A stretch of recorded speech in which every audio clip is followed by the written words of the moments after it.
Terima kasih. Bismillahirrahmanirrahim. Assalamualaikum warahmatullahi wabarakatuh. Ketua Golkar yang saya sayangi, Ketua Golkar ini seperti anak saya, jadi saya mesti berikan perhatian khusus kalau dia mengundang saya gitu. Pak Sony, pejabat gubernur yang telah berhasil membawa DKI ke posisi yang lebih terhormat lagi ya. Setelah Pak Sony itu. Jadi Pak Sony itu masa transisi menuju Jakarta yang lebih terhormat gitu. Hasil kerjanya bagus. Dan saya yakin Pak Sony punya ilmu itu justru bertambahnya di DKI.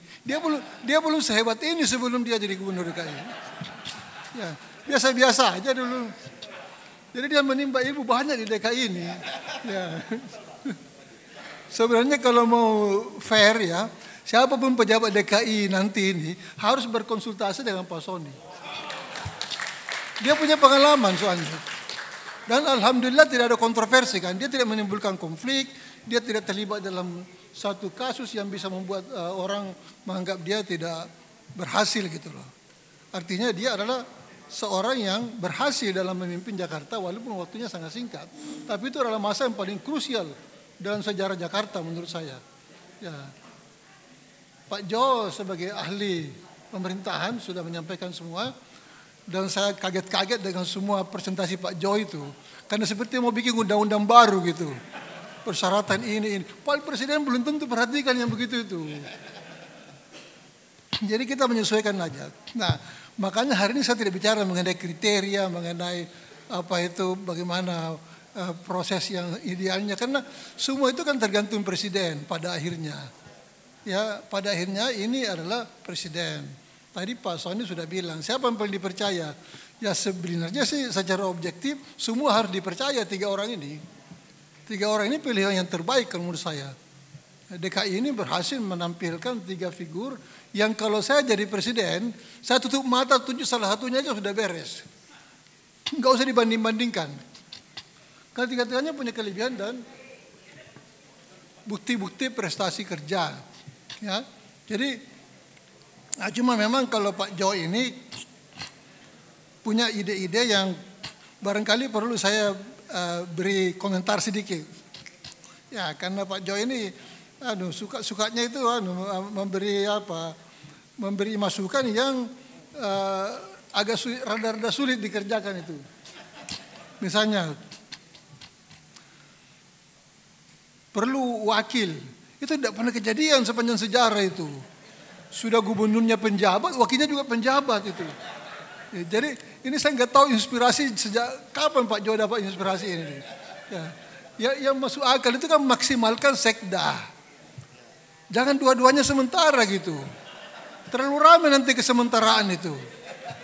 Itu tidak menunjukkan keistimewaan DKI malah. Itu. Nah, jadi kalau saya bilang tetapnya seperti biasa Pak Jo, tidak usahlah. Maksimalkan sekda. Nah, kalau sekdanya ditunjuk oleh presiden, maka memang itu jadi menjadi tantangan menunjuk sekda siapa. Karena tidak mungkin dia merangkap. Ya, tidak mungkin merangkap. Untuk kasus ini tidak bisa penjabat gubernur merangkap sekda. Kalau dirjen dulu masih bisa. Ya, masih tetap dirjen dia menjabat gubernur. Tapi kalau sekda diangkat jadi penjabat gubernur, maka jabatan sekda harus diisi definitif. Harus diisi definitif. Itu hukum administrasi. Jangan dua-duanya tidak pasti. Ya, jadi sekda lah sebenarnya yang paling penting itu. Kalau saya jadi sekda DKI, saya lebih suka tetap dalam jabatan sekda. Karena dia sudah betul-betul menguasai semuanya dan sudah tahu seluk-beluk pekerjaan. Ngapain lagi ngambil jabatan pejabat gubernur? Itu. Dia tahu yang mengeksekusi administrasi Pemda itu kan sekda. Semua di tangan sekda. Itu inti dari seluruh sistem manajemen pemerintahan. Itu sekda. Jadi saya kira yang penting adalah perkuat sekda, siapapun pejabat gubernurnya. Kemudian usul Pak Jo saya setuju. TPA dihadiri oleh Ketua DPRD yang mengusulkan. Cuma ini kan tidak ada aturannya. Sama juga dengan usul kita kan, yang mengusulkan supaya DPRD dilibatkan ini kan saya dengan Pak Jo, bertiga dengan Ramlan kan. Kita bicara dengan Sekjen Depdagri, jangan sampai penjabat gubernur itu tidak punya legitimasi sama sekali.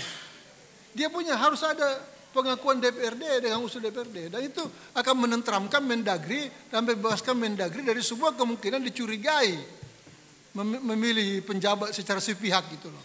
Nah, alhamdulillah usul kita diterima. Jadilah ini sebenarnya nggak ada aturannya, ini.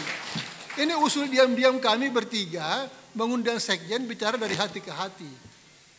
Nah, itu tempatnya di Citos sana, di Citos itu.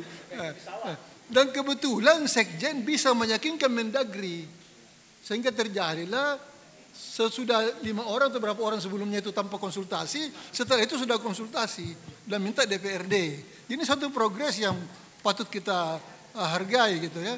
Jadi saya pikir dengan adanya 3 usul dari DPRD ini, saya sangat setuju kalau betul Presiden nanti akan mengundang pihak pengusul untuk didengar alasannya.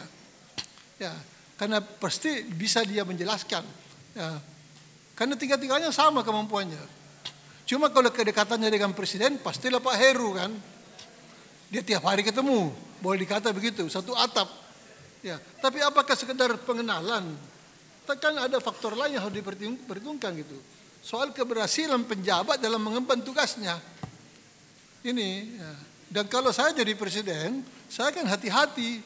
Karena ini kecurigaan di luar sudah berkembang gitu. Ini bukan rahasia lagi, orang sudah curiga itu. Ini kayaknya harus Pak Heru karena dia paling dekat dengan presiden, pasti dia paling dipercaya gitu loh.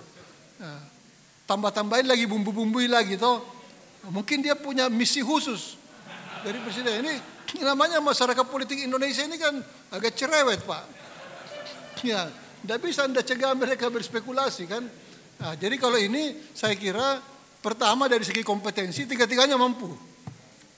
Tutup mata pun kalau bicara kompetensi saja lolos semua.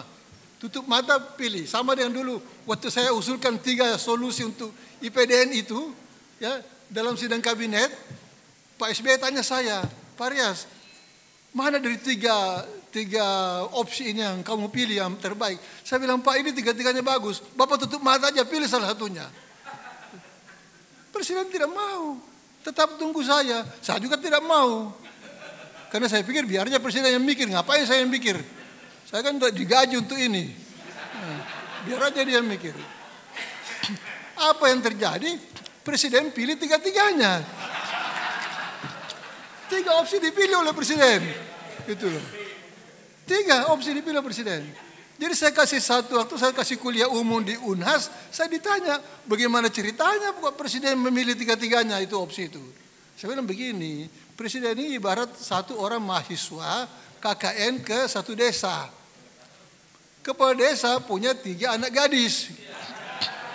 Dia tawarkan kepada mahasiswa istimewa, kamu bisa mengawini salah satu di antara 3 anak saya ini. Ambilnya salah satunya. Si anak kakak ini bilang, kalau bisa 3-tiganya Pak Desa. Wah ini kacau kita kan. Akibatnya anggaran membludak. Mempertahankan Jatinangor, membentuk APDN di 5 atau 6 daerah, dan mengembangkan program khusus untuk sarjana pemerintahan. Yang terbuka dengan melalui S2 segala. Jadi 3 opsi itu dipakai semua oleh SBY. Nah, terserah apakah Pak Jokowi kan memilih 3-tiganya kan tidak mungkin. Kan cuma satu kalau dalam hal ini ya. Jadi saya pikir ini memang perlu pembanding dari pihak pengusul.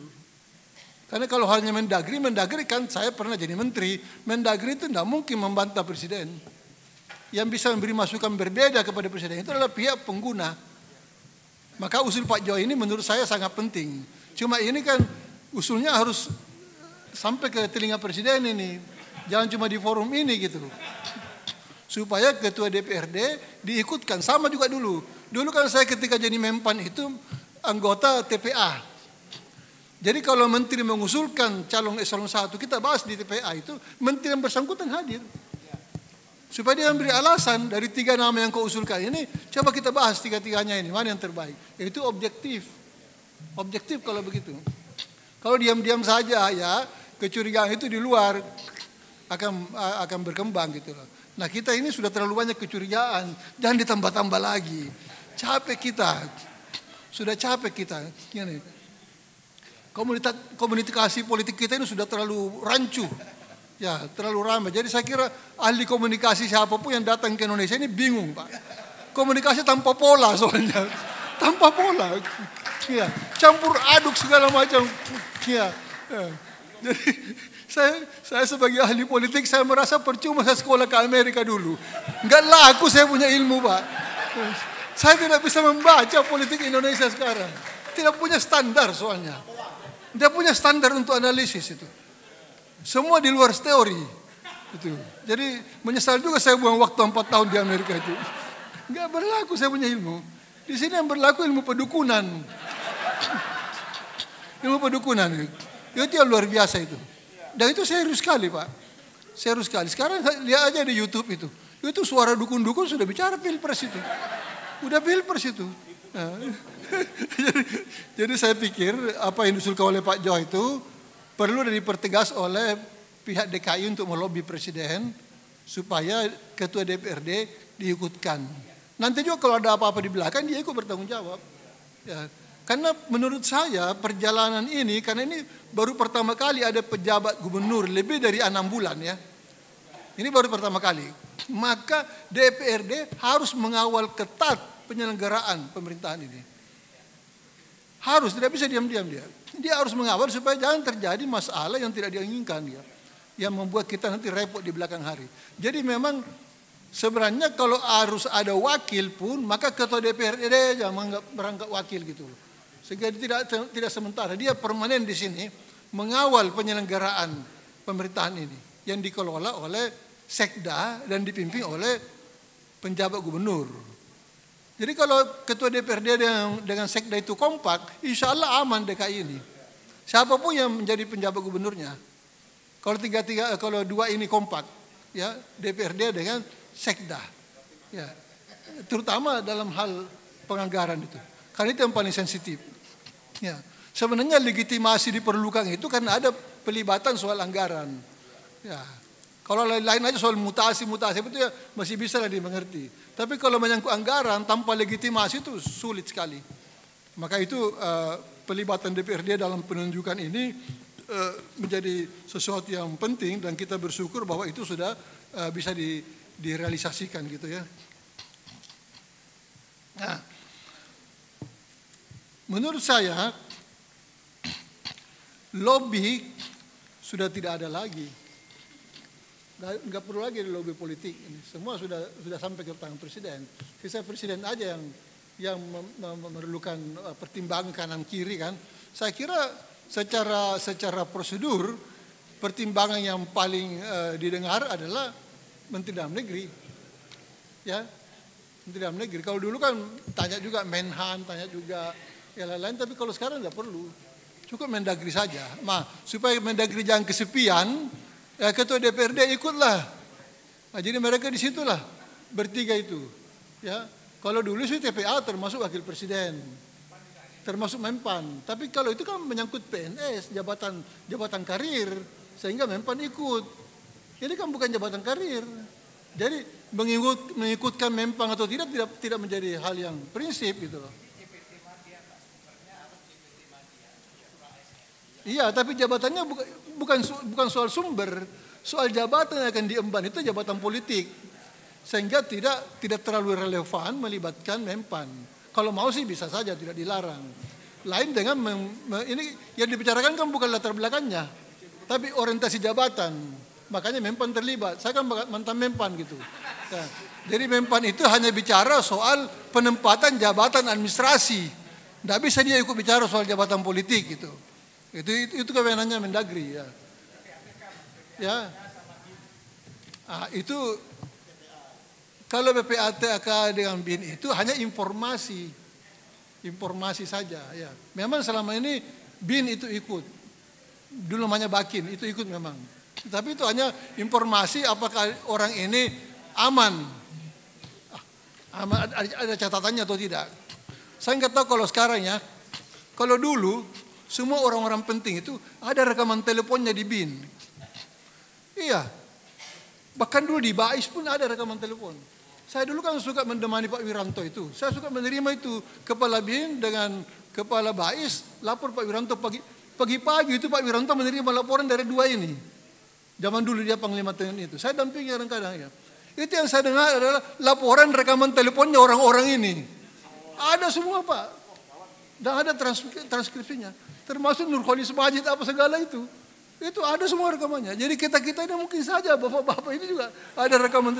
Itu kerjanya melapor itu. Ya. Karena zaman itu kan memang sangat ketat ya. Soal security clearance itu. Sangat sampai kepada istri-istri jenderal. Ya, jenderal ini istrinya ngomong ini dengan istrinya ngomong ini gitu. Itu ada semua rekamannya. Zaman dulu ya. Enggak tahu sekarang. Enggak tahu kalau sekarang. Jadi BIN itu memang bisa dilibatkan untuk clearance aja. Untuk clearance aja, ya.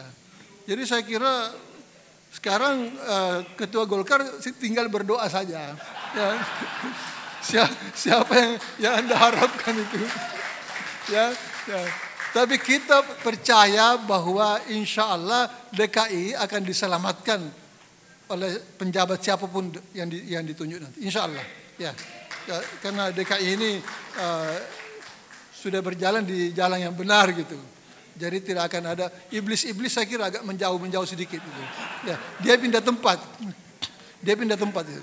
Ya. Jadi lihat aja daerah-daerah mana yang sedang galau itu di sana itu iblis lagi di sana itu. Ya. Tapi kalau Jakarta baik-baik aja. Alhamdulillah. Itu semua peninggalannya Pak Soni. Ya. Coba kalau Pak Soni bikin berantakan DKI, kacau semua. Nah, jadi saya kira Anda doakan aja mudah-mudahan Pak Soni nanti bisa masih diberi kesempatan memberi masukan-masukan jika diperlukan. Sehingga pengalaman beliau itu bisa di-share dengan pejabat gubernur yang baru. Nah itu juga penting saya kira untuk kita amati terus. Saya kira itu saja, saya tidak mau panjang-panjang, langsung masuk ke intinya saja. Kita tunggu bagaimana Presiden menunjuk orang ini. Kan itu kewenangan beliau. Terima kasih. Wassalamualaikum warahmatullahi wabarakatuh. Waalaikumsalam warahmatullahi wabarakatuh.